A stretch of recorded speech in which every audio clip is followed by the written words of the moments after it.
Hello, അസ്സലാമു അലൈക്കും. പുതിയൊരു വീഡിയോയിലേക്ക് എല്ലാവർക്കും സ്വാഗതം. അടിപൊളിയായിട്ടുള്ള ചിക്കൻ കടായി ആട്ടോ ഉണ്ടാക്കിയത്. നല്ല ടേസ്റ്റി ആയിട്ടുള്ള. അതേ മുന്നേ ചിക്കൻ എടുത്ത് ആദ്യം കായം തേച്ച് വെക്കുക. നിങ്ങളെ ഇഷ്ടം പോലെ മുളകും ഉപ്പും മഞ്ഞൾപ്പൊടിയും ഒക്കെ ഇട്ടിട്ടാട്ടോ ഞാൻ കായം തേച്ച് വെച്ചത്. പിന്നെ ഒരു പാൻ ചൂടാക്കുക, അതിലേക്ക് എണ്ണ ഒഴിക്കുക. ആദ്യം കുറച്ച് അണ്ടിയും മുന്തിരിയും അതൊന്ന്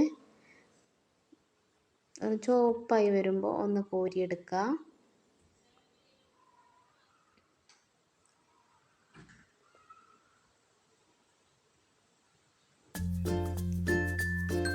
അതിനുശേഷം ആ ഓയിലിലേക്ക് തന്നെ കുറച്ച് ഉള്ളി ഇട്ട് കൊടുക്കുക കേട്ടോ.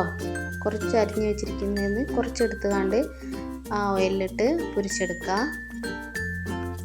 ഒന്ന് പൊരിച്ചെടുക്കണം കേട്ടോ. ഒരു കളറ് മാറി വരുന്നത് വരെ ഒന്ന് ഇളക്കിക്കൊണ്ടേ ഇരിക്കണം കേട്ടോ.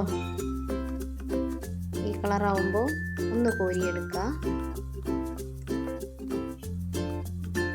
ആ എണ്ണയിലേക്ക് തന്നെ ആ ചിക്കന് കായം തേച്ച് വെച്ചിട്ടുണ്ടല്ലോ, അത് അതിലേക്ക് ഇട്ട് കൊടുക്കുക.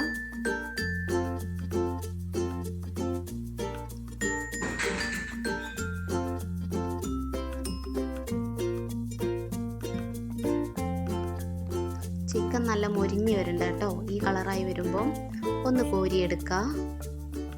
അതിനുശേഷം അരിഞ്ഞു വെച്ചിരിക്കുന്ന മൂന്നുള്ളി, ഞാൻ മൂന്നുള്ളിയാണ് എടുത്തത്. ആ മൂന്നുള്ളി അതിലേക്ക് ഇട്ട് കൊടുക്കുക. നന്നായി ഇളക്കി കൊടുക്കുക.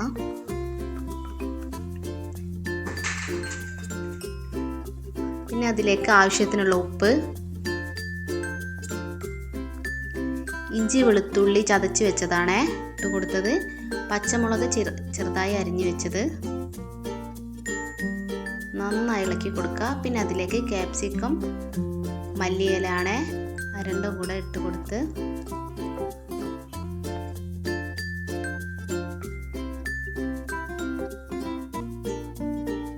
ഇതെല്ലാം കൂടെ നന്നായി ഇളക്കി കൊടുക്കുക കേട്ടോ. ഈ ഉള്ളിയിൽ നിന്ന് നല്ല വെള്ളമൊക്കെ വരുന്നത് വരെ നല്ല പോണ ഇളക്കി അങ്ങനെ വേവിച്ചെടുക്കുന്നത് കേട്ടോ ഏറ്റവും നല്ല ടേസ്റ്റ്. ഒരു തുള്ളി പോലും വെള്ളം ഉപയോഗിക്കരുത്. പിന്നെ അതിലേക്ക് ഞാൻ പെരിഞ്ചീരകപ്പൊടിയാണ് കേട്ടോ ഇട്ട് കൊടുക്കുന്നത്.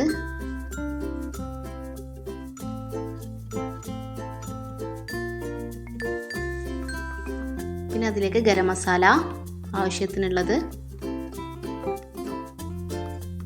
കുരുമുളക് പൊടിയാണ്. വേണമെങ്കിൽ എരി കുറച്ചും കൂടെ ആവശ്യമുണ്ടെന്നുണ്ടെങ്കിൽ നിങ്ങൾക്ക് മുളക് പൊടി ഉപയോഗിക്കാം കേട്ടോ. ഞാൻ അവിടെ മുളക് പൊടി ഉപയോഗിച്ചില്ല, കുരുമുളക് പൊടിയാണ് ഉപയോഗിച്ചത്. പിന്നെ ആവശ്യത്തിനുള്ള മഞ്ഞൾപ്പൊടി എന്നിട്ട് നന്നായി ഇളക്കി കൊടുക്കുക.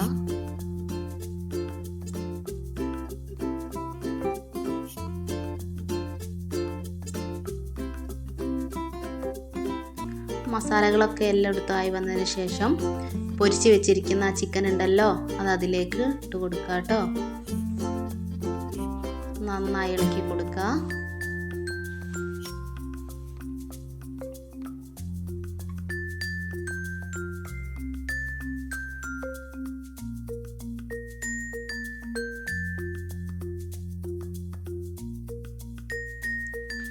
പിന്നെ അതിലേക്ക് ഒഴിക്കുന്നത് ടൊമാറ്റോ സോസാണ് കേട്ടോ. അത് ആവശ്യത്തിനുള്ളത് ഒഴിച്ച് കൊടുക്കുക. നന്നായി ഇളക്കി കൊടുക്കുക. പിന്നെ അതിലേക്ക് ഞാൻ ഉപയോഗിക്കുന്നത് കുറച്ച് സോയാ സോസാണ് കേട്ടോ. ആവശ്യത്തിന് നിങ്ങൾക്ക് എത്രയാണോ ആവശ്യം അതിനനുസരിച്ച് സോയാ സോസ് ഒഴിച്ച് കൊടുക്കുക.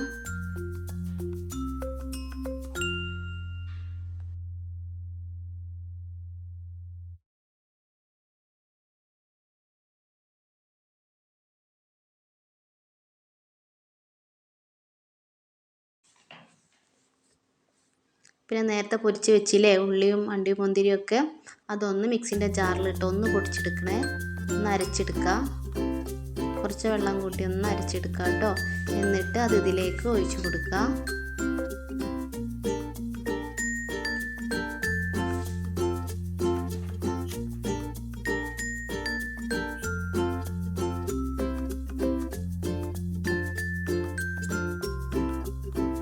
കുറച്ച് കഴിഞ്ഞാൽ ഉള്ളിൽ നിന്നൊക്കെ വെള്ളം ഇറങ്ങി വന്ന് നല്ല ടേസ്റ്റി ആയിട്ട് നല്ല കളർ അടിപൊളി കളറിലാട്ടോ ഇതുണ്ടാവും. നല്ല ടേസ്റ്റുമാണ്.